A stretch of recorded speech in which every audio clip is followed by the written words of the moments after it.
Hello student, कैसे हो बेटा? कैसी चल रही है आपकी पढ़ाई? तो देखिए बेटा, हमने इससे लास्ट वीडियो में डिटर्जेंट्स के बारे में डिस्कस किया था और उससे पहले वाले वीडियो में सोप। आज के इस वीडियो में हम मिसेल और क्लीनिंग एक्शन ऑफ सोप के बारे में डिस्कस करने वाले हैं। तो देखिएगा, हम सबसे पहले डिस्कस करेंगे बेटा मिसेल के बारे में कि मिसेल क्या होता है, और उसके बाद फिर हम डिस्कस करेंगे क्लीनिंग एक्शन ऑफ सोप। तो मिसेल क्या होता है? तो हमने इससे पहले आपको एक बात बताया था बेटा कि चाहे सोप हो डिटर्जेंट हो, सोप और डिटर्जेंट जो होता है उसके अंदर 2 पार्ट्स होते हैं। कितने पार्ट्स होते हैं बेटा? 2 पार्ट्स होते हैं। कितने पार्ट्स बताए बेटा मैंने? 2 पार्ट्स बताए। जैसे सोप है तो इसके 2 पार्ट्स हैं। ये वाला पार्ट आपका क्या है? हाइड्रोकार्बन। और ये वाला पार्ट आपका क्या है? आयनिक। इसको हम इसका क्या बोलते हैं? हेड। और ये इसका क्या है? पोलर। और ये इसका पार्ट कौन सा है बेटा? Non polar. तो मैं इसको रिप्रेजेंट करने के लिए इस तरह से रिप्रेजेंट करूंगा। ये इसका हेड और ये इसकी टेल। ये इसकी हेड है और ये इसकी टेल है। इसका जो टेल वाला पार्ट है वो नॉन पोलर है बेटा, और हेड वाला पार्ट इसका पोलर है, जिसमें यहां पर इसके ऊपर कौन सा चार्ज है? माइनस का चार्ज है। तो मैंने आपके जो सोप डिटर्जेंट है उसको रिप्रेजेंट करने के लिए इस तरह से रिप्रेजेंट कर लिया। अब मिसेल क्या होता है वो देखिएगा। पहले मैं इसका डायग्राम बनाता हूं कि मिसेल होता क्या है। तो मैं इसके लिए डायग्राम के लिए तो देखिएगा बेटा, आपका जो भी स्पॉट होता है, जैसे ये स्पॉट है, ऑयल हो, ग्रीस हो और डस्ट हो सकती है, कुछ भी, इसके मतलब ये जो भी है, इस पर जब हम साबुन को लेप करते हैं, अर्थात इस पर हम जब साबुन लगाते हैं, अर्थात सोप लगाते हैं, तो बेटा उस साबुन के अंदर इसके दोनों पार्ट में से इसके साथ में, तो ये क्या? ऑयल की इंप्योरिटीज है। किसकी इंप्योरिटीज है बेटा? ऑयल की। तो हमें पता है कि ये वाला पार्ट आपका ऑयल सोलेबल होता है। तो ये वाला जो आपका नॉन पोलर पार्ट है वो इसकी तरफ आना स्टार्ट हो जाएगा। तो इसमें क्या होगा कि यहां से इसका जो नॉन पोलर पार्ट है वो आपके इस तरह से आ जाएगा, और आपका आयनिक वाला पार्ट इस तरह से आ जाएगा। आयनिक वाला पार्ट इधर क्यों नहीं आया? क्योंकि आयनिक पार्ट जब यहां पर आएगा तो इनके बीच में सेम चार्ज है, और सेम चार्ज है तो इनमें रिपल्सन हो जाएगा। रिपल्सन को कम करने के लिए इस तरह से ये अरेंज हो जाएगा, और ये एक आपका अरेंज होकर स्पेरिकल फॉर्म, कौन सी फॉर्म बेटा? स्पेरिकल फॉर्म का फॉर्मेशन करता है। और ये जो आपकी स्पेरिकल फॉर्म बन रही है, ये एक स्पेयर बन गया। इस स्पेयर फॉर्म का जो फॉर्मेशन हो रहा है बेटा, इस फॉर्मेशन को ही हम क्या बोलते हैं? मिसेल बोलते हैं बेटा।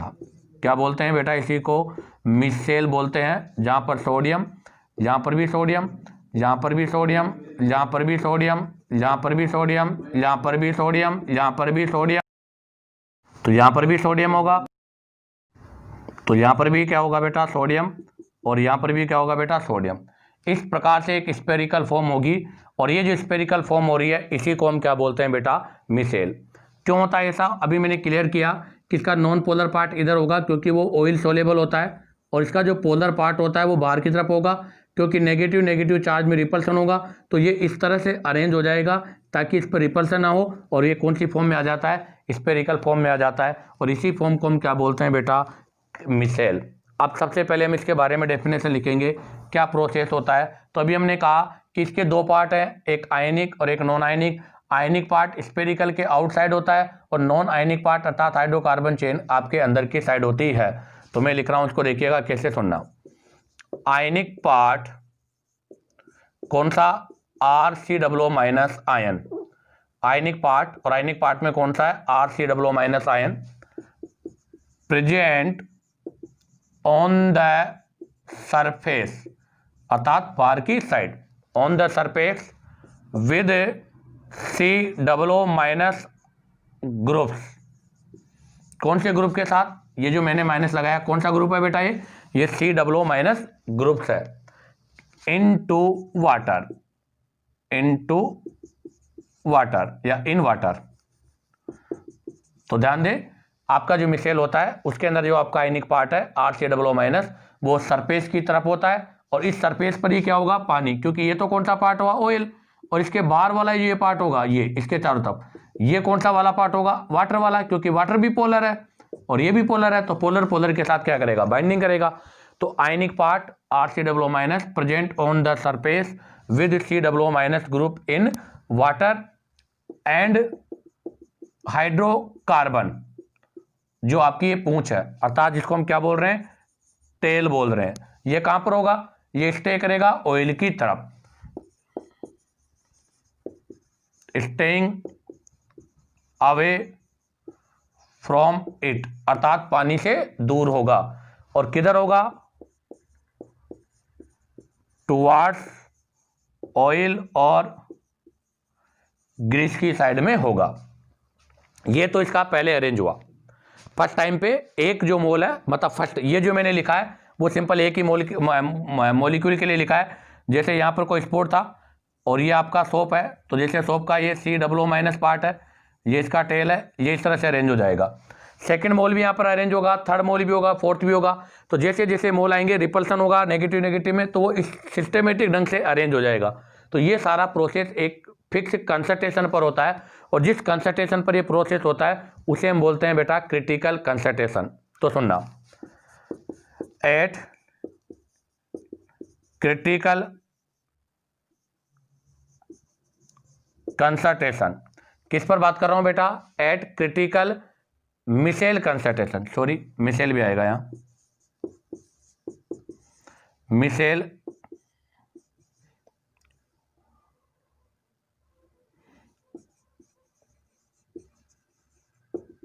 कंसंट्रेशन, जिसको शॉर्ट में CMC बोलते हैं, at critical micelle concentration.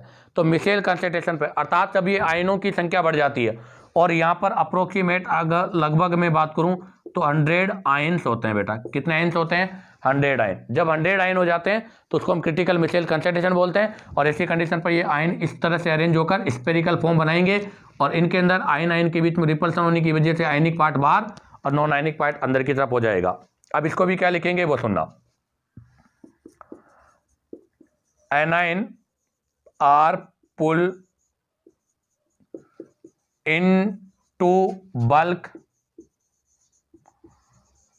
of the solution, अर्थात आपका एनाइनिक पार्ट जो होता है वो क्या होगा, anionic are pull into bulk of the solution, solution की ओर बल्क हो जाएगा और एग्रीगेट हो जाएगा, एक गुच्छा बना लेगा, जैसे अभी आपके सामने दिख रहा है। एंड एग्रीगेट्स क्या हो जाएगा, एग्रीगेट हो जाएगा, गुच्छा हो जाएगा, to form spherical shape, to form a spherical shape with spherical shape with their hydrocarbon chain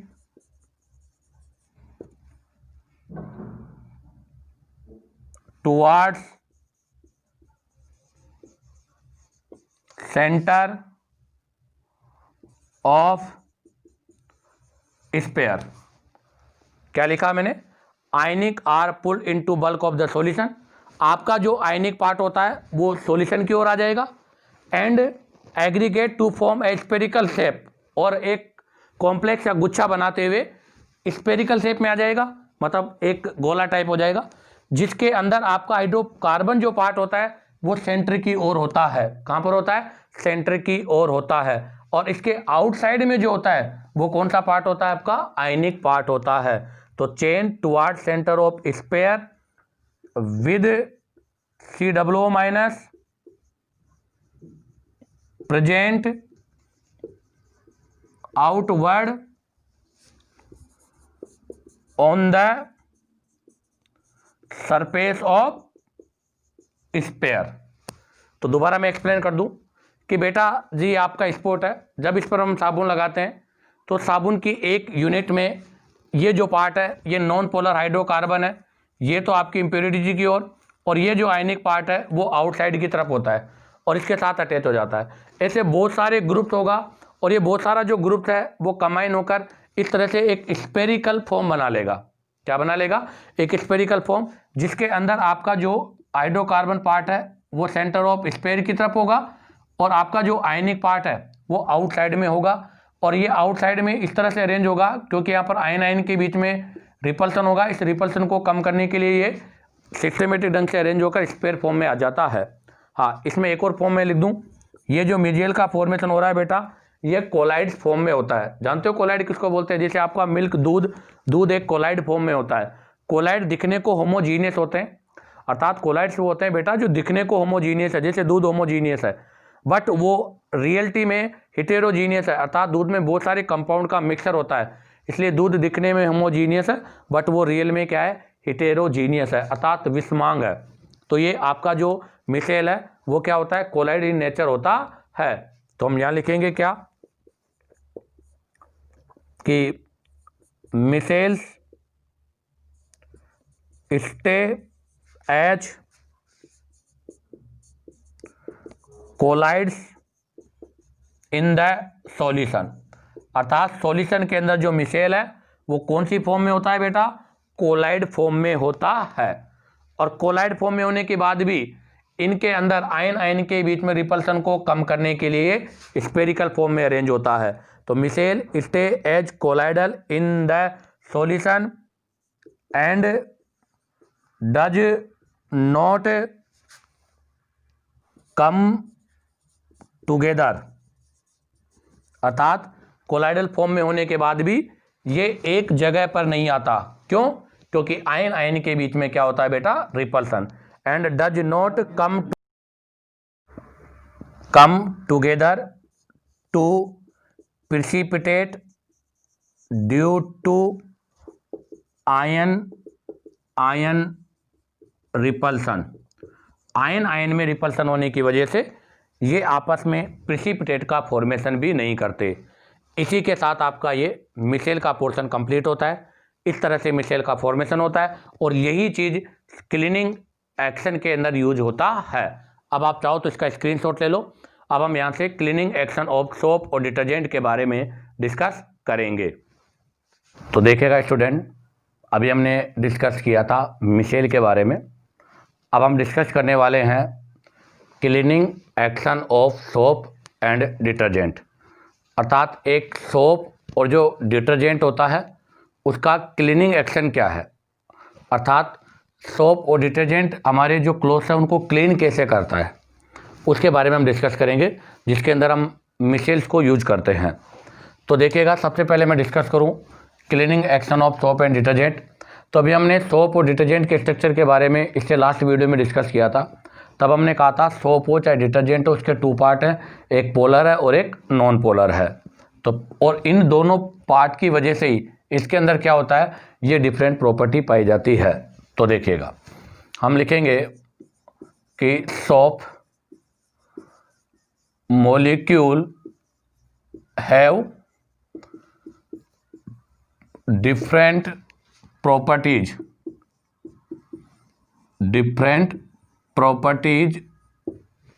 at their two ends,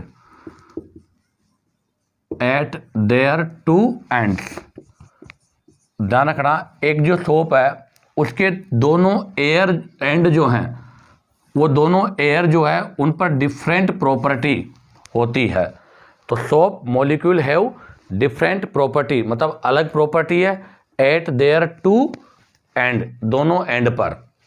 अब उनके दोनों एंड क्या हैं वो ध्यान दें, एक पोलर होता है, एक नॉन पोलर होता है, एक टेल, एक हेड, एक हाइड्रोफिलिक, एक हाइड्रोफोबिक। तो उसके बारे में लिखेंगे। तो हमें पता है कितने एंड हुए, 2 एंड हो गए। तो इसके 2 एंड्स के बारे में हम डिस्कस करेंगे। तो एक एंड तो मैंने आपको कौन सा बताया बेटा, नॉन पोलर, और एक एंड कौन सा बताया, पोलर। अब देखो, जो नॉन पोलर एंड होता है उसको हम टेल बोलते हैं। तो ये होगा a non polar part which consist of long chain hydrocarbon.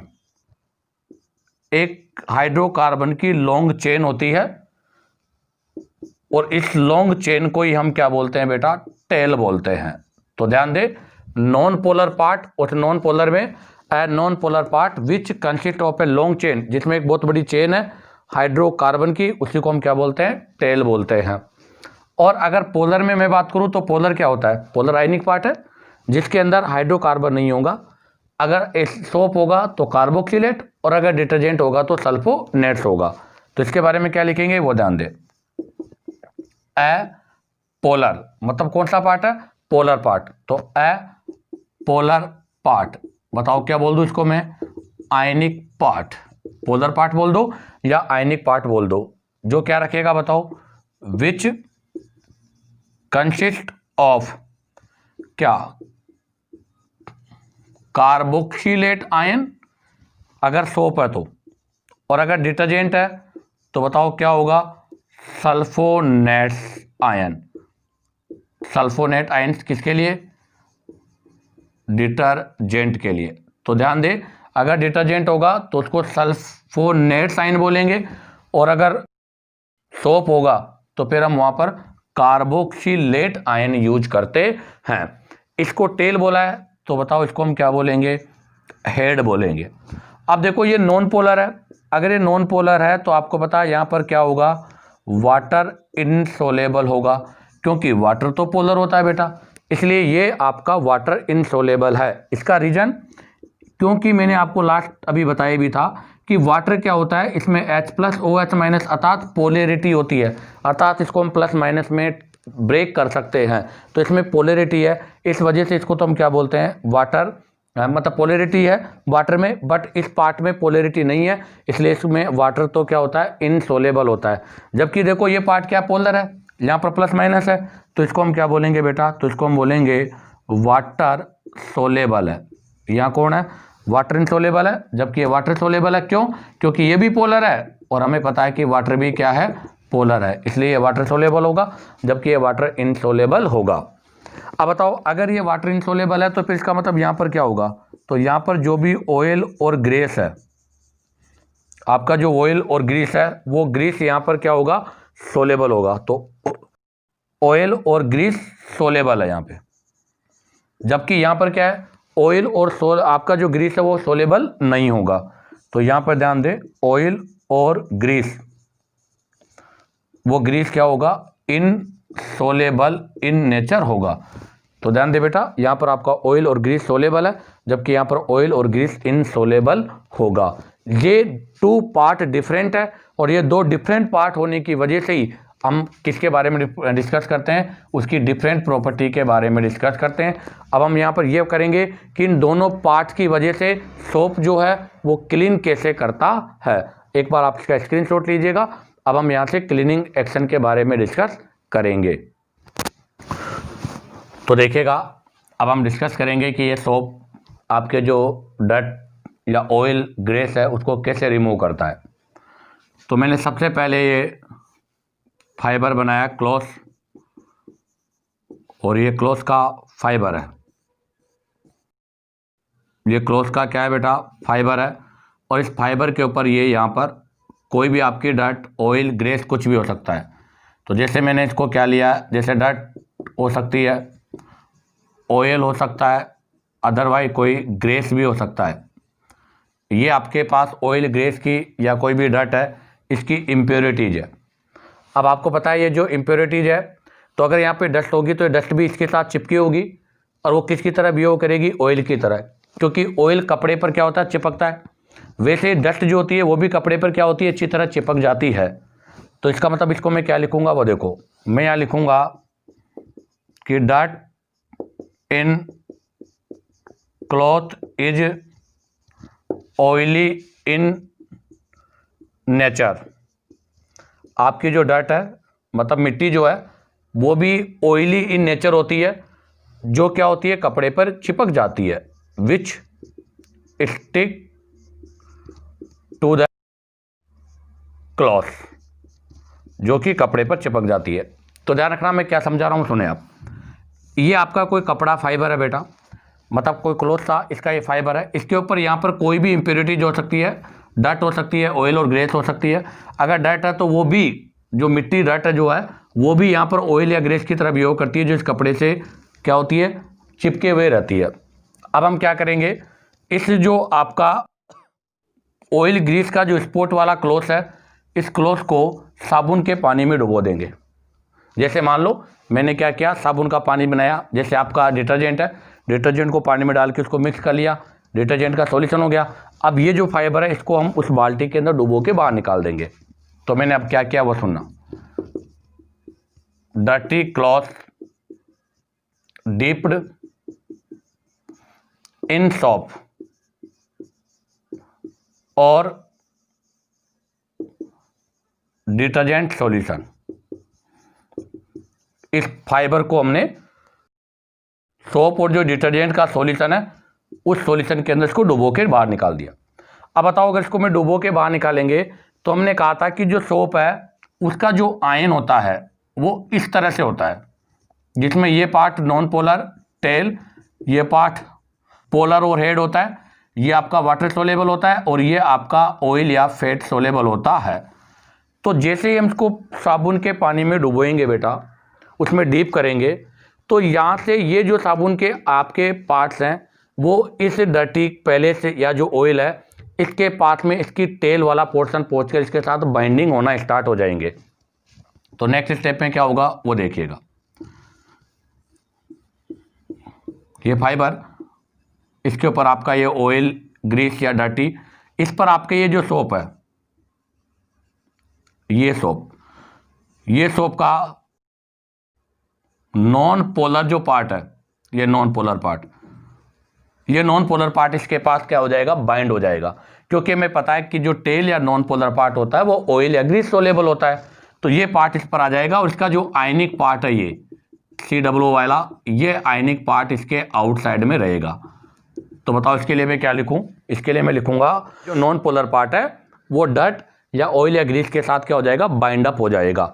तो क्या लिखा है मैंने वो सुनना।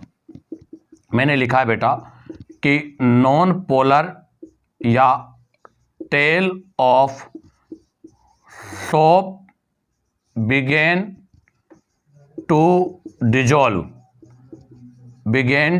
डिजोल्व इन ऑयल और ग्रीस। ऑयल और ग्रीस में वो डिजोल्व होना स्टार्ट हो जाती है। कहने का मतलब कि इसका जो टेल पार्ट है वो ऑयल और ग्रीस को डिजोल्व करता है और इसके साथ तुरंत बाइंड हो जाता है। अब देखो आगे, जब इसके साथ बाइंड होगा तो आपको पता है सोप के बहुत सारे पार्टिकल्स हैं, ये पार्टिकल्स की कंसंट्रेशन बढ़ेगी, जैसे लिए हमने लिखा था क्रिटिकल मिशेल कंसंट्रेशन। जब ऐसे बहुत सारे पार्टिकल्स बढ़ते जाएंगे और 100 के अबाउट हो जाएंगे, लगभग 100 जब हो जाएंगे तो बताओ 100 के होते यहाँ पर किसका फॉर्मेशन हो जाएगा बेटा, मिशेल का फॉर्मेशन हो जाएगा। तो देखो नेक्स्ट स्टेप में क्या होगा,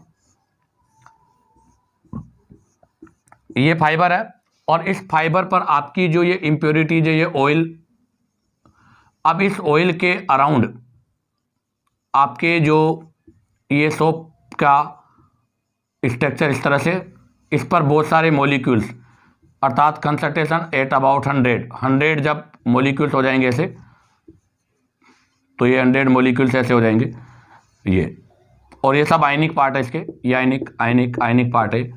इस टाइप से ये एक स्पेरिकल शेप बन जाएगी और ये जो स्पेरिकल शेप बनी है बताओ इसको हम क्या बोलेंगे, मिशेल। क्या बोलेंगे बेटा इसको, मिशेल। तो ये मिशेल का फॉर्मेशन हो जाएगा जिसके अंदर ये बार वाला जो नेगेटिव पार्ट है ये क्या होगा बताओ, हाइड्रोफिलिक होगा। कौन सा पार्ट होगा बेटा, हाइड्रोफिलिक। और ये जो आपकी डर्ट ऑयल या ग्रेस है अंदर वाला पार्ट, ये वाला आपका हाइड्रोफोबिक पार्ट होगा। कौन सा पार्ट होगा बेटा, हाइड्रोफोबिक पार्ट। और इस टाइप से ये मिशेल का फॉर्मेशन हो जाएगा। अब आप देखो जो मिशेल हो रहा है इसके अंदर जो आयनिक पार्ट है वो आउटसाइड है और इसका जो नॉन आयनिक पार्ट है वो इनसाइड है। तो यहां पर हम क्या लिखेंगे कि आयनिक पार्ट आउटसाइड में है, तो इसको लिखा जाएगा कि आयनिक पार्ट ऑफ सोप आउटसाइड। यहां पर जो भी आपका आयनिक पार्ट है वो सोप का वो आउटसाइड में है और इस प्रकार से मिशेल का फॉर्मेशन हो जाएगा। अब क्या करोगे इसको, अब इस पर हमने साबुन लगा दिया, साबुन लगाने से साबुन के जो पार्ट हैं वो इसके साथ टच हुए। जब इनकी कंसंट्रेशन एट अबाउट 100 कितनी हो गई, 100 के आसपास हो गई, जिसको हम क्रिटिकल मिशेल कंसंट्रेशन बोलते हैं। अर्थात जब ये सोप के 100 मॉलिक्यूल्स हो जाएंगे तो ये आपस में किसका फॉर्मेशन कर लेंगे, मिसेल का। अब ये मिसेल का फॉर्मेशन हो गया। अब जैसे ही मिसेल का फॉर्मेशन होगा इसको हम वॉश करेंगे with water, wash with water, अर्थात अब इसको हम वाटर से भरी हुई बकेट जो है या बाल्टी है उसके अंदर इसको डुबो देंगे, डीप करेंगे। अब जैसे ही इसको उस बाल्टी में हम डुबोएंगे, आपको पता है ये मिसेल का जो आयनिक पार्ट है, ये जो मिसेल का आयनिक पार्ट है वो वाटर के साथ रिएक्शन करके वहाँ से क्या हो जाएगा बेटा, रिमूव हो जाएगा। तो देखो ऐसी कंडीशन पर क्या होगा कि ये आपका जो फाइबर है वो ऐसे हो जाएगा और आपका जो ये मिसेल था जिसके अंदर ये नॉन आपका जो ऑयल या ग्रीस है इसके अराउंड ये जो पार्ट है ये इस तरह से मिसेल की फॉर्म में अलग हो जाएगा। तो देखो ये मिसेल की फॉर्म में से क्या हो जाएगा, आउट हो जाएगा, रिमूव हो जाएगा। अब बताओ अगर ये मिसेल की फॉर्म में इससे आउट हो गया, रिमूव हो गया, तो इससे क्या होगा, इम्प्योरिटीज यहाँ से आपकी दूर हो गई और आपका ये क्लॉथ जो है वो रिमेन रह जाएगा। और ये जो ऑयल है, आप देखो ये ऑयल जो ग्रीस है वो यहाँ से कपड़े से अलग हो गई। इस प्रकार से हम क्या करते हैं, सोप या डिटर्जेंट से जो हमारे क्लॉथ होते हैं उनको क्लीन करते हैं। अब इसके लिए यहाँ पर क्या पॉइंट लिखा जाएगा, वो देखो क्या पॉइंट लिखा जाएगा कि पोलर पार्ट ऑफ सोप जो आउटसाइड है, पोलर पार्ट ऑफ सोप जो आउटसाइड है, इसको जैसे हम वाटर से वॉश करेंगे ये वाटर के साथ रिएक्शन करके यहां से क्या होगा, रिमूव हो जाएगा। तो polar part of soap react with water, water के साथ रिएक्शन करेगा। देयरफॉर ऑयल ड्रॉपलेट, आपके मतलब जो ऑयल की ड्रॉप है या जो ग्रीस है या जो भी डर्ट है वो सराउंडेड हो जाएगी, ड्रॉपलेट विद सराउंडिंग, सराउंडेड हो जाएगी, किसके साथ सराउंडेड हो जाएगी, bye non polar part, non polar part से सराउंडेड हो गई। और ये जो नॉन पोलर पार्ट से सराउंड हुई है ये इसको यहां से पुल कर कर खींच कर यहां से क्या हो जाएगा, रिमूव हो जाएगा। इज